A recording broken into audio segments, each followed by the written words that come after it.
menyenangkan, ada pengalaman-pengalaman hidup yang pahit, yang mengecewakan mungkin, tetapi semuanya itu diizinkan oleh Tuhan untuk kita alami, untuk mendatangkan kebaikan bagi kita. Dan mari kita bersyukur atas semua apa yang sudah kita alami bersama dengan Tuhan. Karena Tuhan tidak pernah melakukan sesuatu dan mengizinkan kita mengalami sesuatu yang merugikan kita, tetapi sesungguhnya selalu memberikan sesuatu untuk kita jalani dan nikmati untuk membawa kebaikan bagi kita. Bapak Ibu Saudara jemaat Tuhan yang diberkati oleh Tuhan, sesuai dengan apa yang disampaikan oleh Bapak Gembala pada awal ibadah kita, bahwa hari ini adalah hari di mana kita merayakan dua perayaan ulang tahun. Ya. Yang pertama, ulang tahun GKI Nasional yang usianya sudah tidak muda lagi, usia yang ke-95 tahun. Bapak Ibu Saudara yang ada dalam ruangan ini, ada yang usianya 95? Mungkin sudah tidak ada ya. Ada. Oh. Lalu ulang tahun yang kedua adalah ulang tahun Gereja Tema Injil Indonesia Jemaat Jelare Tengah yang usianya berapa tadi? 39 kalau tidak salah ya. Usia yang ke-39 tahun. Ya. Pas matang-matangnya ya, 39 tahun. Ya. Jadi Bapak Ibu Saudara, hari ini kita akan bersama-sama untuk melihat firman Tuhan sehubungan dengan perayaan ulang tahun baik GKI Nasional dan juga GKI Jemaat Jelare Tengah. Dan saya ingin membawa kita untuk bersama-sama belajar firman Tuhan sesuai dengan tema yang telah diturunkan dari pusat untuk kita renungkan bersama-sama, yaitu bertambah lebih luas. Bertambah lebih luas. Itu tema yang diangkat oleh pengurus pusat untuk tahun ini dalam perayaan ulang tahun GKI Nasional yang ke-95. Karena itu saya mau membawa kita untuk melihat firman Tuhan. Yang pertama kita melihat firman Tuhan di dalam Yesaya 54 ayat yang kedua dan ayat yang ketiga.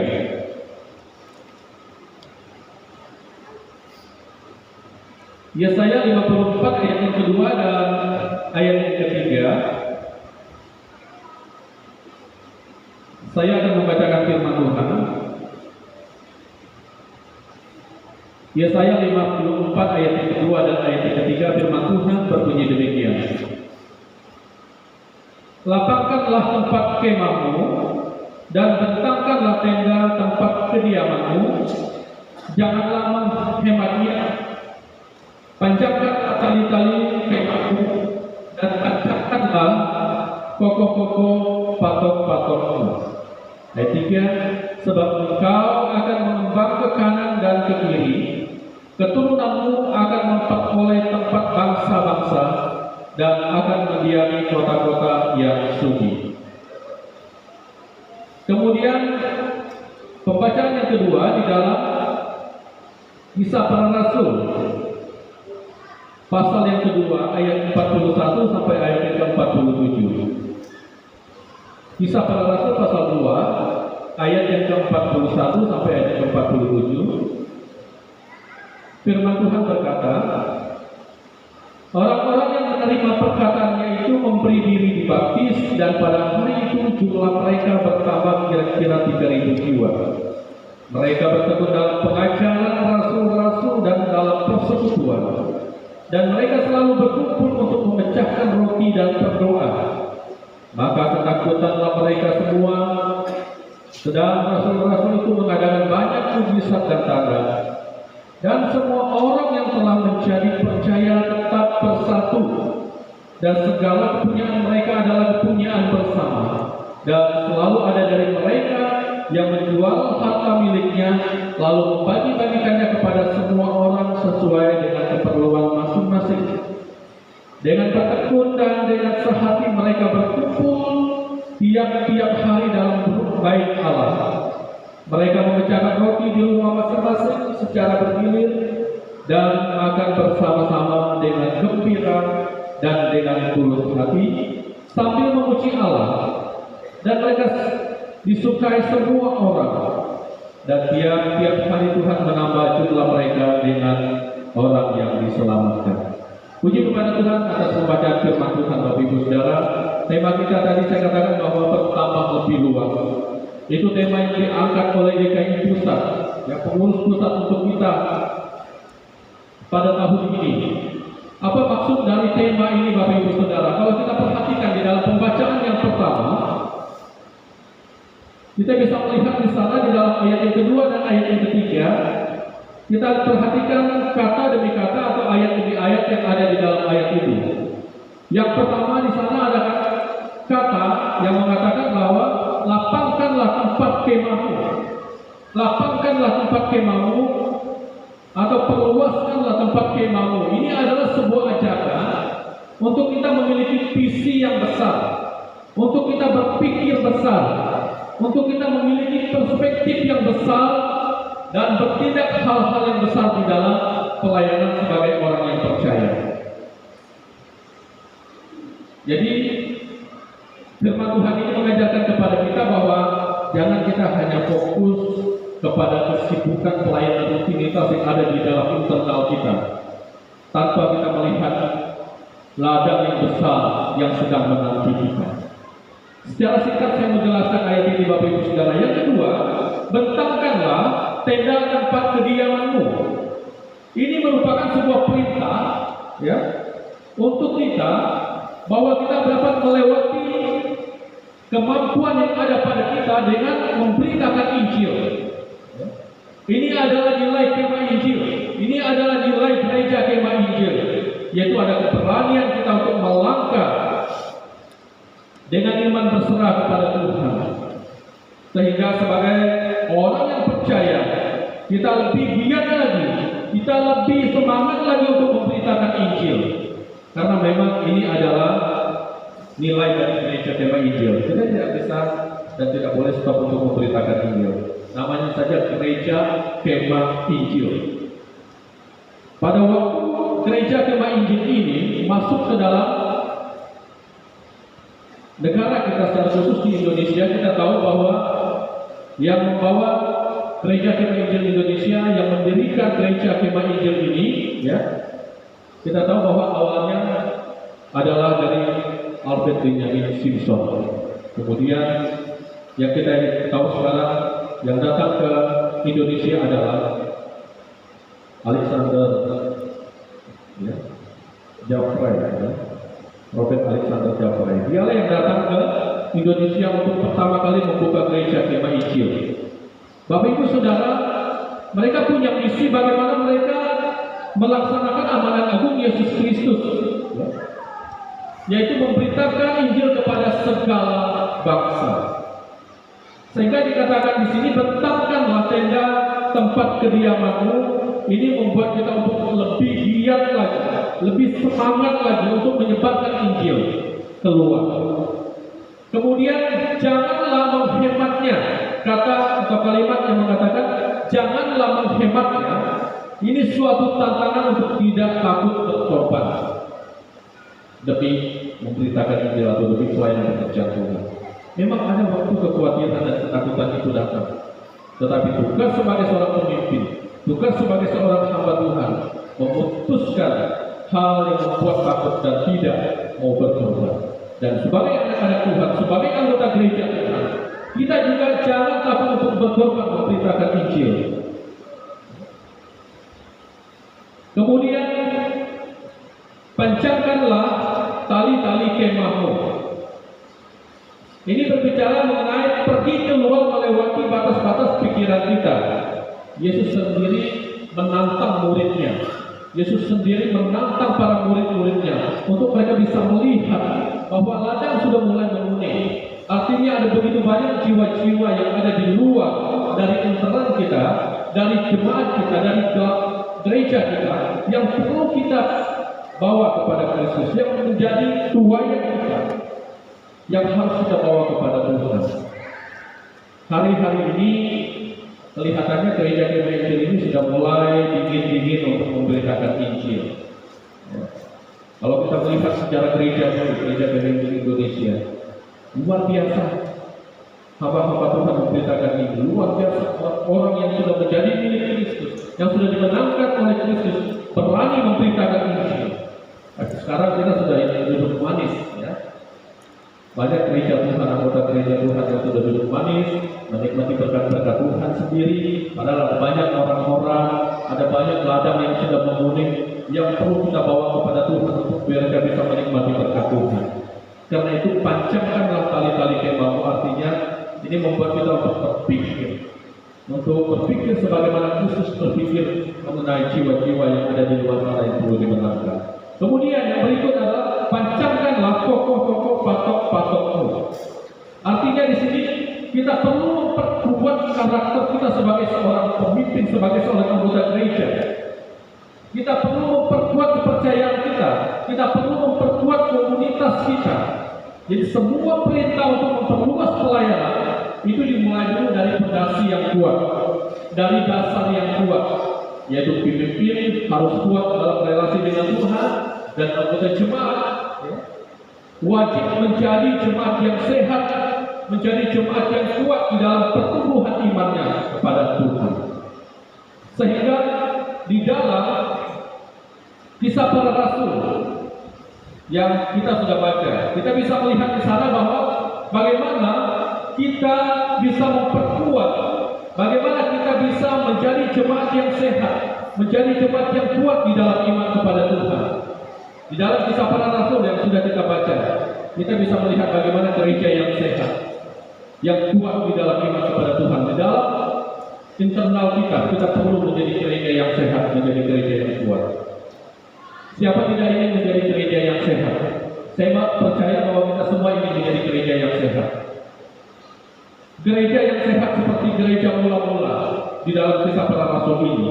Ini yang perlu kita kembangkan di dalam kehidupan kita sehingga kita bisa memberitakan Injil keluar ketika kita sudah kuat, dasarnya sudah kuat, di dalam gereja sudah kuat, imannya kepada Tuhan, baru kita dapat memberitakan Injil keluar, membawa jiwa kepada Tuhan. Gereja yang sehat, gereja yang kuat adalah gereja yang bertumbuh. Gereja yang sehat adalah gereja yang bertumbuh, baik kualitas dan juga bertumbuh secara kuantitas. Kerohanian jemaat bertumbuh semakin serupa dengan Kristus. Bukan saja pertumbuhan rohani, tetapi juga bertambah jiwa-jiwa datang kepada Tuhan. Gereja yang kuat, gereja yang sehat adalah gereja yang menyenangkan hati Tuhan. Gereja yang menyenangkan hati Tuhan, gereja yang kerinduannya adalah semata-mata menyenangkan hati Tuhan, bukan menyenangkan diri sendiri. Di dalam gereja, jangan berharap kita mendapatkan pujian dari orang lain. Ketika kita melakukan pelayanan, ketika kita melakukan sesuatu untuk Tuhan, di dalam ibadah kita, jangan mengharapkan orang senang dengan kita, menyenangkan kita, tetapi kita harus berpikir bahwa kita melakukannya ini supaya Tuhan Yesus dimuliakan. Kita mau melakukan ini supaya kita bisa menyenangkan Tuhan. Itu adalah gereja yang sehat, gereja yang kuat. Dan gereja yang sehat, gereja yang kuat juga adalah gereja yang senantiasa dapat menjadi saksi Tuhan. Dan gereja yang sehat, gereja yang kuat dan bertumbuh, itulah bukan hasil upaya kita manusia, tetapi semata-mata karena pekerjaan Tuhan. Kita bisa melihat secara singkat di sini, Bapak Ibu Saudara, bagaimana kita bisa memiliki gereja yang sehat. Ciri-ciri gereja yang sehat di dalam Kisah Para Rasul ini, yang pertama adalah gereja yang bertekun di dalam pengajaran Alkitabiah, yang bertekun dalam pengajaran Alkitab. Ketika mereka bertekun dalam pengajaran Alkitab, maka mereka akan bertumbuh secara iman kepada Tuhan. Gereja yang sehat adalah gereja yang bertekun dalam pengajaran firman Tuhan. Itulah sebabnya kita semua harus membaca dan mencintai Alkitab. Membaca dan mencintai Alkitab. Gereja mengajarkan kebenaran Alkitab, sedangkan jemaat mencintai firman Tuhan. Itu harus sejalan. Gereja menyampaikan kebenaran firman Tuhan, dan jemaat harus mencintai firman Tuhan yang diajarkan. Itu harus sejalan, Bapak Ibu Saudara. Kita harus menjadi gereja yang bertekun di dalam pengajaran Alkitab, supaya kita bisa menjadi gereja yang sehat. Kemudian yang kedua, gereja yang sehat adalah gereja yang memberitakan Injil. Ayat ke-43 dan 47. Gereja dapat disebut sehat kalau gereja ini masih dan tetap memberitakan Injil Kristus. Gereja itu dikatakan tidak sehat apabila gereja itu hanya melaksanakan pelayanan dan tidak ada kerinduan untuk memberitakan Injil. Tidak ada tanggung jawab untuk memberitakan Injil, memenangkan jiwa kepada Tuhan. Gereja yang sehat, maka Injil ini menjadi jiwa, memberitakan Injil ini menjadi jiwanya, menjadi kehidupannya.